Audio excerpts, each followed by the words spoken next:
Hello, everybody, and welcome back to my channel, and welcome back to your weekly tarot reading. So, as always, please take what resonates with you and leave the rest with me, because it might not be for you. You know, when you're doing these readings online like this, it goes out to a lot of people. So, there might be a message that really hits home for you and something that doesn't make sense at all. And maybe as you go later in the week, it starts to unfold, it starts to make more sense. So, let's see what comes up for you. Right, of course, I just clear my deck. As I'm shuffling, I'm asking my guides to please give me a message for the week, whatever it is that you may need to know for your highest good. And let's see what comes up. So, we start off with Temperance. We have the Six of Cups, the Two of Cups, the Page of Coins, the Page of Swords, the Seven of Wands, the Seven of Cups, the Four of Wands. Can't hold the coins. Can't hold the cards. Ten of Coins, the Hermit, the World, the Ten of Cups, Tower. Make some space over here. And we end off with Star. And of course, I always have my cards on the outside: the Ace of Wands, the Lovers, the Seven of Coins, and the Hanged Man. Right. There's a lot of major arcanas for this week. There's a lot of lessons that need to be learned, a lot of things that need to unfold. So let's see what comes up. So the first card that I have here is Temperance. Unfortunately, I cannot show you this card because of YouTube doesn't like some of these cards. They can be quite graphic. So Temperance, please go look it up. Google what temperance looks like. There's a bunch of beautiful illustrations of temperance. Temperance is all about. This is the current path that you're on right now. It's all about dealing with patience. Now, dealing with patience isn't always fun. If you tell somebody to have patience, it usually doesn't come back. It doesn't come across the way that you want it to come across, right? But this week is going to be dealing with a lot of that. It's going to be there's going to be a lot of things that are going to test your patience. You also have the Six of Cups to back you up. The Six of Cups, dealing with those emotions, right? The emotions that you share with everybody else. The maybe it's in the friends or family or close people around you. So there's going to be a lot of patience, a lot of things dealing with patience around that situation. So be prepared, and hopefully it doesn't stress you out too much. Because again, if somebody has to say, oh, just be patient, you know how that feels, right? So we look at the Seven of Cups. So now we already had the Six of Cups here. The Seven of Cups is more of a scattered situation. So the Six of Cups is more close-knit family, sharing, friends, close, everything around you. The Seven of Cups makes you kind of feel like things are scattered in all different directions. So you're not really sure what to feel or when to feel, or maybe there's too much things happening all at once that you're not really sure what to focus on, and that's where that patience comes in, right? We have the Two of Cups. Now, again, that goes hand in hand with the Six of Cups, which is relationships. It's usually the Two of Cups usually represents it's more of a deeper relationship. So that's usually like with your significant other, husband, wife, soulmate, your internal relationship that you feel with yourself as well. We just came from Valentine's Day, so there's a lot of this relationship and a lot of love surrounding this week as well, right? So that also comes up there. A lot of emotions surrounding that, scattered emotions, not really sure what to feel, how to feel, when to feel it. And we have the Four of Wands at the end of that cycle there. So the Four of Wands is a door opening, right? It's structure, it's stability, it's where you want to be in life. It's you finally reach that goal. The big doors, the big gates to heaven are finally open. So there might have been a lot of turmoil in your relationship, a lot of emotions sort of all over the place with the relationships around you, with the Six of Cups, with the Two of Cups, with yourself.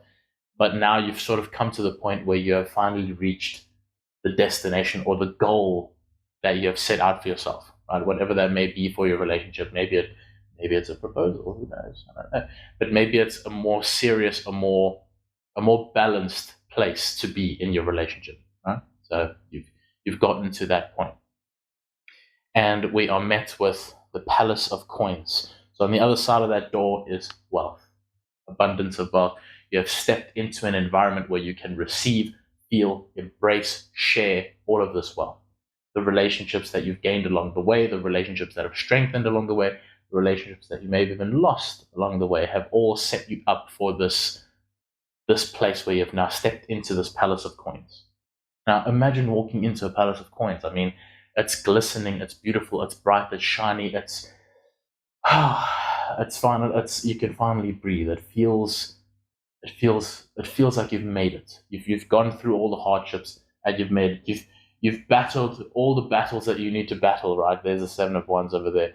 You've gone through turmoil. You have kicked people out of your life. You have stood your ground when you needed to stand your ground. You have fought for the things that you want to fight for, and you have now reached your reward.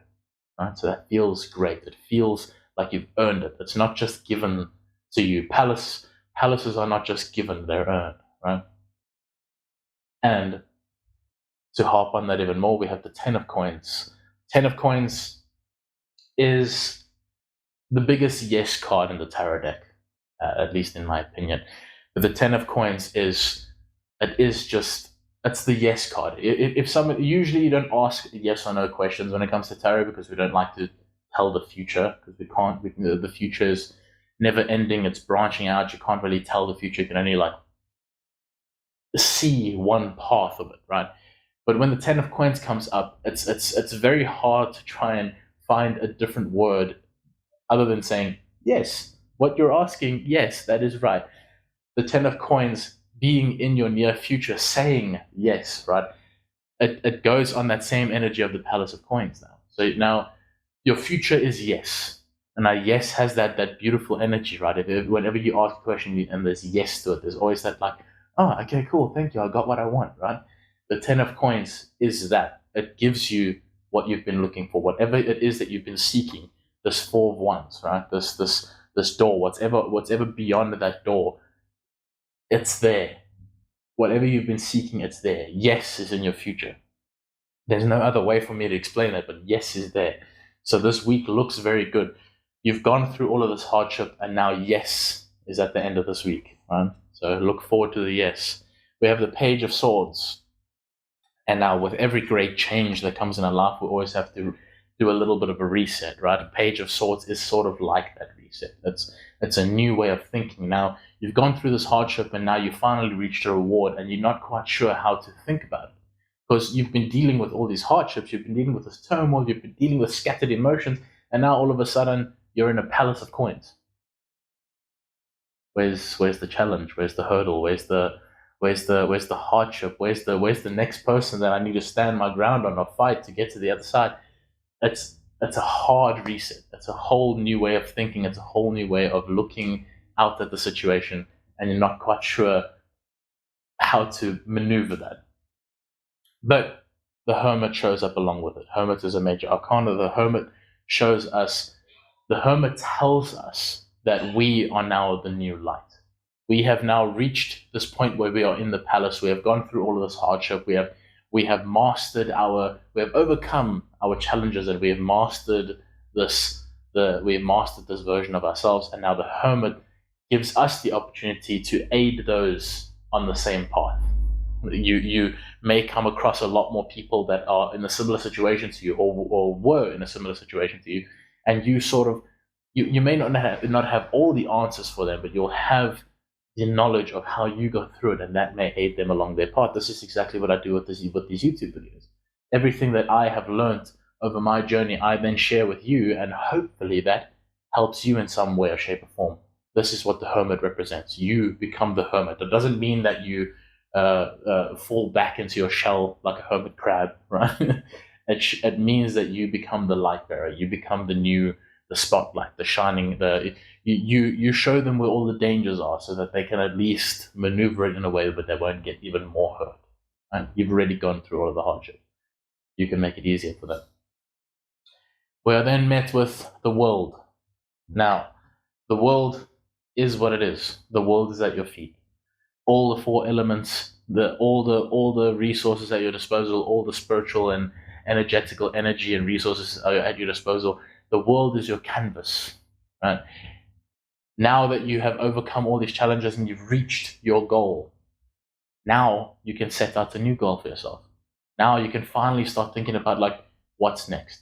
First, of course, embrace this, enjoy it, sit in the moment, realize how far you've come. Look at look at all the things that got you here in the first place.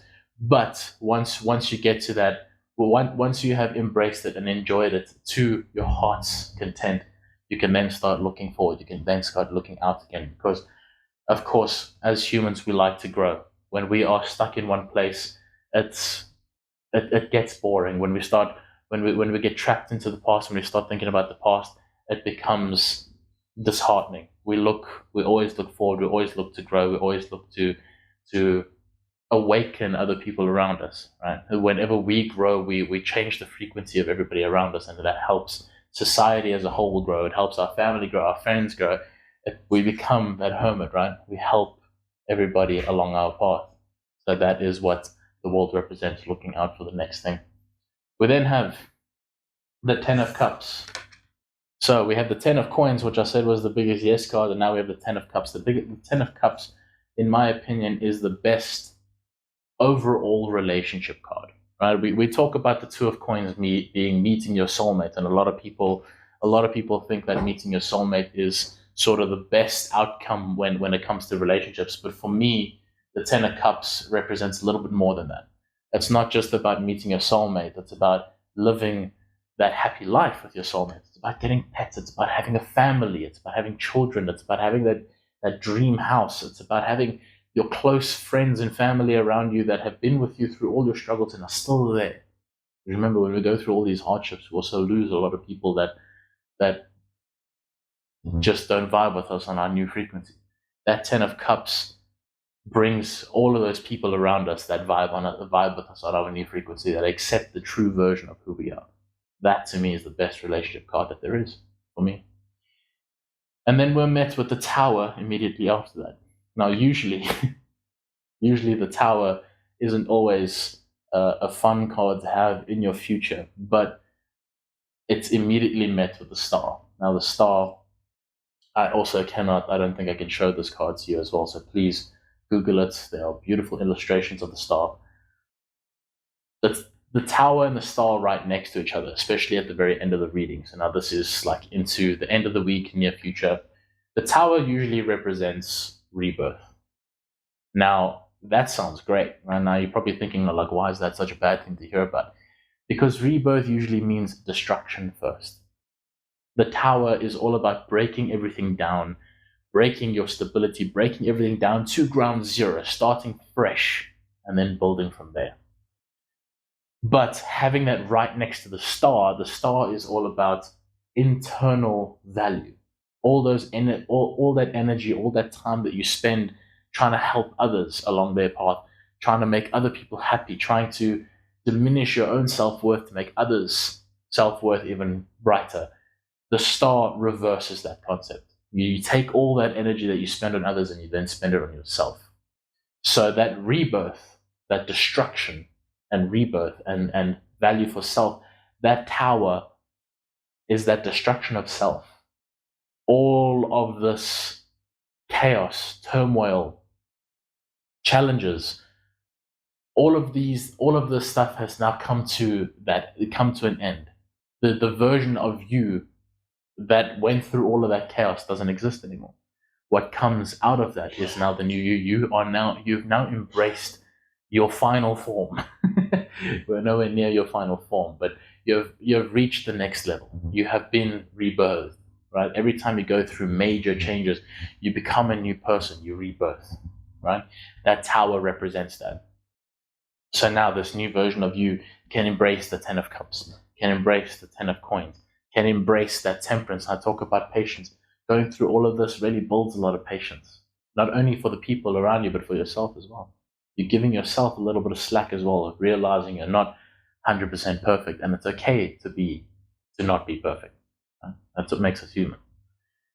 So, looking at that, right, we look at the outside cards as well. We have the 7 of Coins. 7 of Coins also represents sharing in or embracing that wealth, right? Enjoying that wealth, taking time to rest once we've reached our end goal, to rest and reflect, especially after we've dealt with the tower, when we've just the certain situations have destroyed us. Now we can rebirth and regrow and become something completely new, become the true version of ourselves, right? That is what the tower represents.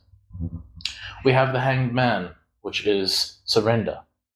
It is handing everything up into the heavens, especially when it becomes too tough for us, because we cannot overcome everything. We cannot control everything. We may not be ready to face certain things, so we hand it up to the heavens and be like, please help me. I can't deal with this on my own. And it's okay to ask for help, especially for men. A lot of men don't like to ask for help because it's seen as weakness, right? Society has told you that you need to ask for help. It's weak. You're a man. Do it yourself. Da da da da. But I'm telling you right now, as a man, it's okay to ask for help. It's really okay. You can do it. Seriously, don't listen to the older generations. Don't listen to the way. Don't listen to history. History has shown us that they didn't do it right. That's why we've changed. Right? So do something new. Rebirth.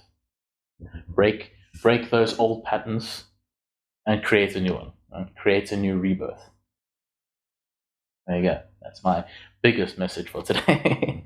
We have the Ace of Wands. So the Ace of Wands represents new opportunities. Again, rebirth, right? Destroying old beliefs, beginning a whole new. And we have the Lovers, so that the Lovers embraces new relationships again. We have the Ten of Cups, we have the Two of Cups, we have all these cups and all these relationships with self, close-knit family, friends, or all the likes, right? So that brings us to the end of the reading, but at the end of the reading, I always like to pull out all the major arcana. So let's take a look at what that is. Start with this one, and we go from there. Let's see. There's a lot of major arcana this week, so we'll see what comes up. A lot of major arcana. Wow. 3, 4, 5, 6, 7. Actually, I thought this was going to be the most that we've done so far, but it's not yet. So let's have a look. All right, so that brings us to the major arcana of this reading. So we start off with Temperance. I'm just going to do this. So unfortunately, I can't show you all the entire card, because certain platforms don't allow profanity. And so please take your time to go Google what this card really looks like. There's a lot of beautiful illustrations. Temperance represents patience, represents dealing. A lot of people don't want to deal with patience, right? But we need to practice patience, especially when we've gone through a lot of turmoil. We need to have patience with ourselves as well as the people around us, right? There's always going to be challenges that come our way. We need to know how to deal with that in any way, shape, or form. We have the Hermit. The Hermit shows us that once we overcome these challenges and these burdens, we are then seen as the light bearers, right? We then become the light bearers. We then shine the light for those that follow. Anybody that is on a similar path to us or have gone through similar things, to us, we can then help them along their path, show them where all the danger zones are so that they don't get hurt along the way, right? We have the World. The world is exactly what it is. The world is at your feet. The world is a blank canvas. Pick up a brush and start painting, right? You have now gotten to your end goal. You've reached your reward, and now you can finally embrace and relax in it. But we don't want to stay there for too long. We don't want to stay there forever. We want to still move forward. We want to progress. We want to grow. We want to become more, right? And the world is that. The world is at your feet. You can do whatever you like from here on out. Set a whole new goal for yourself and start progressing towards that. We have the Tower, which represents rebirth. It shows us that we have gone through such a phase where we have broken down the old version of us. That version of us no longer exists. That version of us doesn't exist in this new timeline that we have created for ourselves. We have been created anew. We have built a whole new person, a whole new frequency, a whole new energy to go forth into this new world that we have created for ourselves. Okay, so then we have the Star. So the Star, again, I'm just going to have to cover it a bit. but the star represents the energy that we give back to ourselves. So before, the old version of ourselves, we spent a lot of time on everybody else, right? And that's not usually a bad thing, but it becomes a bad thing when we start diminishing ourselves to make other people happy, right? When we start breaking our own personalities, our own confidence, our own soul down just to make others grow and be happy around us. The star represents the opposite of that. So now all that energy that we used to spend on everybody else, we now spend that energy on ourselves, growing ourselves, rebirthing ourselves, and making ourselves brighter and feel better about ourselves, facing our own shadow selves in darkness so that we can become brighter and lighter. Right? Doesn't mean that we're not going to ever be there for anybody else ever again. It just means that we spend less time on everybody else and more time on ourselves. And that's not a bad thing. Right? And again, we have the outline cards, we have the lovers to represent the new relationships the new relationships that we're going to gain in the future, as well as strengthen the ones that we already have, as well as the hanged man, which represents surrender. When things get a bit too tough for you, to know that it is okay to ask for help, that it's not a bad thing to ask for help. It doesn't show weakness. It just means that there are certain things that you're just not ready for right now, and that's okay. So if that resonated with you, please consider giving this video a like and subscribe for more videos to come.